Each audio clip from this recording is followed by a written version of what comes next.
Have you ever stood at the crossroads of your faith and your work, feeling as if you were living two separate lives?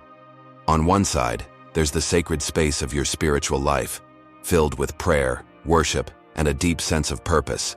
On the other, the so-called secular world of your career, a landscape of deadlines, bottom lines, and tasks that can, if we're honest, sometimes feel empty of eternal significance. This divide, this spiritual schism, is one of the greatest sources of frustration for modern believers. We long for our lives to be a unified, whole offering to God, yet we spend the majority of our waking hours in a realm that feels disconnected from that desire. But what if that disconnect is a lie? What if the very partition we feel between the pulpit and the office cubicle was never part of God's original design? What if your workplace, with its fluorescent lights, its coffee breaks, and its spreadsheets, is not a spiritual waiting room but holy ground? What if your career isn't just a way to pay the bills, but the very platform upon which God has chosen to build a significant part of your life? Ministry. My friend, I want to invite you on a journey today to reclaim the sacredness of your daily work. We are going to explore a theology of work so profound and so beautiful that it will transform the way you see your commute, your colleagues, and your career. This isn't about adding more religious activities to your already busy schedule.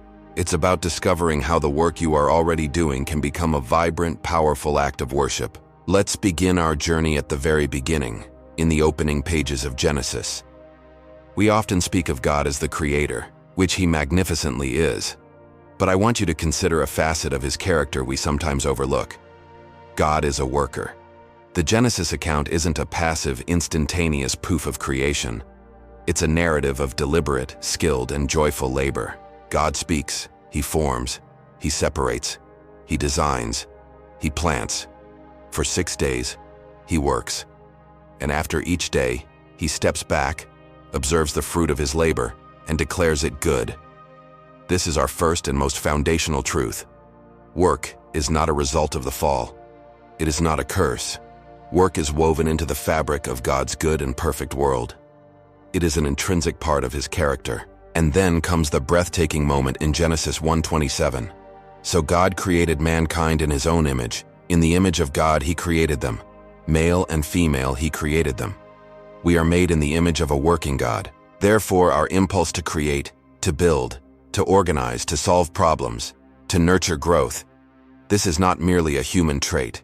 It is a divine imprint on our souls. It is one of the primary ways we reflect His nature to the world. Before sin, before shame, before struggle, God placed Adam in the Garden of Eden with a job description: to work it and take care of it. Your work, in its purest form, is a sacred calling. It has intrinsic value to God, not just for the outcome, but for the act itself, for the creativity, order, and care it brings into His world. Whether you are composing a symphony or balancing a ledger, whether you are defending a client in a courtroom or comforting one in a hospital room, you are participating in the divine act of cultivating and stewarding God's creation. You are, in your own unique way, continuing the work that God started, reflecting the image of your Father who works. But we all know this is not the full story. We live east of Eden, in a world fractured by the fall. Genesis 3 introduces thorns and thistles.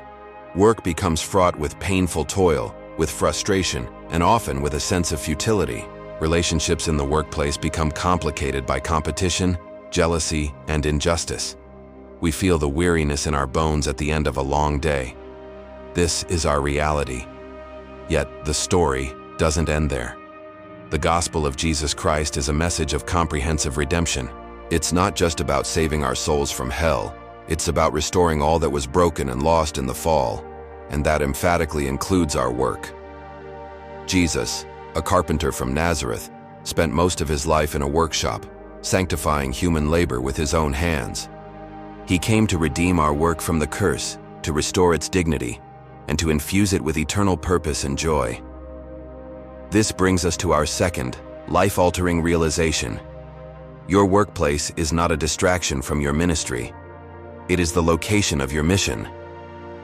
When we think of missions, our minds often travel to distant lands and cross-cultural evangelists. and that is a glorious and essential calling. But for the vast majority of us, God has planted us as missionaries in a different kind of jungle, one with a complex organizational chart and a perpetual struggle for the last donut in the break room. Your mission field is the office, the construction site, the studio, the retail floor, the home where you manage a household. It is populated with image bearers of God, your colleagues, your boss, your clients, who are navigating the same thorns and thistles, often without the hope of the gospel. They are searching for meaning in their achievements, security in their portfolios, and peace in their accomplishments. And you are there as Christ's ambassador. Now, let's be clear. Being a workplace missionary is rarely about preaching sermons by the water cooler. In fact, that approach can often alienate the very people we hope to reach. No, the ministry of presence is far more subtle and far more powerful. It's about embodying the gospel in the way you work. It's about being the person whose word is their bond. It's about being the one who refuses to participate in gossip, who instead offers a word of affirmation. It's about demonstrating grace under pressure when a project goes sideways. It's about showing unwavering integrity when no one is watching, because you know you are always working in the sight of your ultimate boss. It's about seeing the cashier not as a function, but as a person, and offering a genuine smile and a thank you. This is how we earn the right to be heard. This is how our lives become living epistles, known and read by everyone. When you are consistently the most reliable, honest, and encouraging person in the room, people will eventually become curious about the source of your strength and character. They will ask, "Why are you different?" And that is the open door for you to share the hope that you have.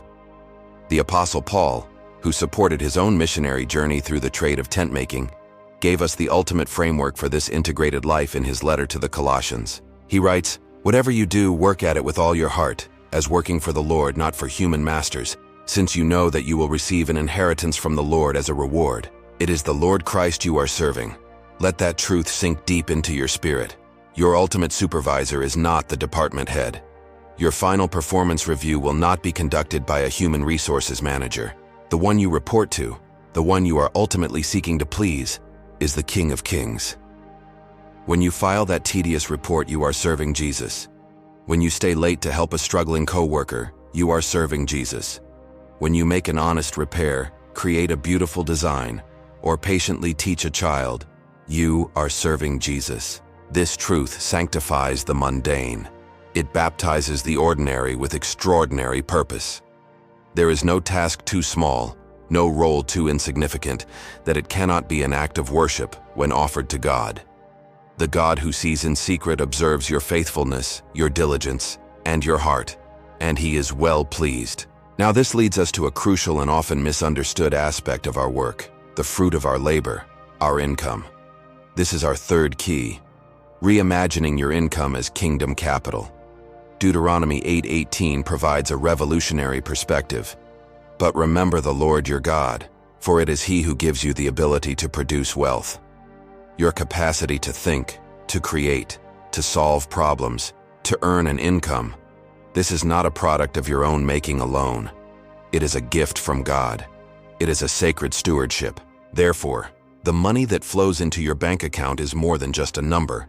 It is capital, resources entrusted to you by the ultimate owner of all things, to be deployed strategically and joyfully for the advancement of His kingdom. This mindset creates a powerful, integrated loop between your vocation and your calling. You are not just working to build your own little kingdom of comfort and security. You are working to fund the expansion of God's eternal kingdom. You are using your God-given skills in the marketplace to generate value, and then you are funneling the financial yield of that labor into eternal investments, supporting your local church, feeding the hungry, caring for the orphan, and sending messengers of the gospel to the ends of the earth. You become a gospel patron. Just as Lydia, the dealer in purple cloth, supported Paul's ministry, your faithful work provides the financial fuel for the Great Commission to move forward. Every project you complete, every sale you make, every service you render, when done for the Lord, becomes a seed that can bear fruit 1,000 miles away and 1,000 years into eternity. Your career and your calling are no longer competing priorities. They are two sides of the same coin, partners in a single glorious mission. So how do we move from this beautiful theology to a practical, Monday morning reality? How do we weave these truths into the fabric of our daily lives? First, we must consecrate our craft. Begin to pray over your profession in a new way. Don't just offer a generic prayer for a good day. Dedicate your specific skills to God. Say, Lord, I consecrate my hands to you today. Use my skill with these tools, my knowledge of this software, my ability to teach, to heal, to build, for your purposes. Ask Him for God ideas, for innovative solutions that can solve real problems, for ethical business practices that can be a light in your industry, for creative ways to love and serve your colleagues. Second, we must pursue excellence with a pastoral heart. Excellence is not about perfectionism or beating the competition. It is a form of witness. It is about offering God our very best, because He is worthy of nothing less. When you are known for the quality of your work, the integrity of your dealings, and the generosity of your collaboration, you adorn the gospel with credibility. You show the world that serving Christ results in a life of purpose and quality. Third, we must manage our kingdom capital with gospel intentionality. This means creating a financial plan, a budget, that is a tangible reflection of your values. It means making generous, joyful, and sacrificial giving the first and most important line item, not the last resort after all your wants are met. See your giving not as a duty, but as your privileged partnership with God in the most important work on earth. It's where you get to directly participate in seeing lives transformed by the power of Christ. Finally, and most importantly, we must fix our eyes on the eternal reward. The world's rewards are fleeting. The corner office, the year-end bonus, the employee of the month plaque. These are fine, but they will fade. They cannot satisfy the eternal soul. Colossians 3:24 reminds us where our true treasure lies. You will receive an inheritance from the Lord as a reward. Your faithful labor, done in His name and for His glory, is being carefully recorded in heaven. The late nights, the difficult conversations navigated with grace, the small acts of kindness, the integrity shown when it cost you, none of it is wasted. None of it is unseen. Your Heavenly Father sees it all, and He is preparing for you an inheritance, an unfading crown of glory that will make every moment of earthly toil worth it. So the next time you walk into your place of work, I want you to pause for a moment at the threshold. Take a deep breath and remember who you are. You are not just an employee. You are an image bearer of the working God, placed in your specific field to reflect His creativity and order. You are a missionary, strategically positioned in a mission field ripe for harvest, called to be the hands and feet of Jesus. You are a steward of sacred skills, using your unique gifts to cultivate God's world and serve your neighbor. And you are a generator of kingdom capital, turning your labor into eternal treasure. Your 9 to 5 is your ministry. Your career is your calling. So go and work today. Work heartily. Work joyfully, not for the applause of man, but for the audience of one. And watch as He takes your faithful ordinary labor and weaves it into His extraordinary eternal tapestry of redemption.